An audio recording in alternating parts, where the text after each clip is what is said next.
హైదరాబాద్కు చెందిన ప్రముఖ పారిశ్రామికవేత్త లోకేష్ మిషన్స్ వ్యవస్థాపకులు ముళ్లపూడి లోకేశ్వరరావుకు గుంటూరు విజ్ఞాన విశ్వవిద్యాలయం గౌరవ డాక్టరేట్ ప్రదానం చేసింది. యూనివర్సిటీలో స్నాతకోత్సవంలో సుప్రీంకోర్టు న్యాయమూర్తి జస్టిస్ శ్రీ నరసింహ చేతుల మీదుగా లోకేశ్వరరావు డాక్టరేట్ అందుకున్నారు. జీవితంలో మనకు ఎదురయ్యే ప్రతి వ్యక్తి నుంచి ఏదో ఒక విషయం నేర్చుకోవాలని లోకేశ్వరరావు విద్యార్థులకు సూచించారు. తాను కూడా జీవితంలో అలాగే పైకి వచ్చారన్నారు. విద్యార్థులు ఉన్నత స్థాయికి ఎదిగిన తర్వాత తల్లిదండ్రులను మర్చిపోరాదని, నైతిక విలువలను పాటించాలని సూచించారు.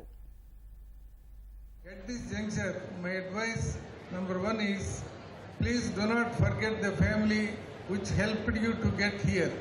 Spare a thought for the parent, siblings or a relative who made this possible. My second advice is, be on constant quest in seeking traits, conducts and values in life that are worth emulating.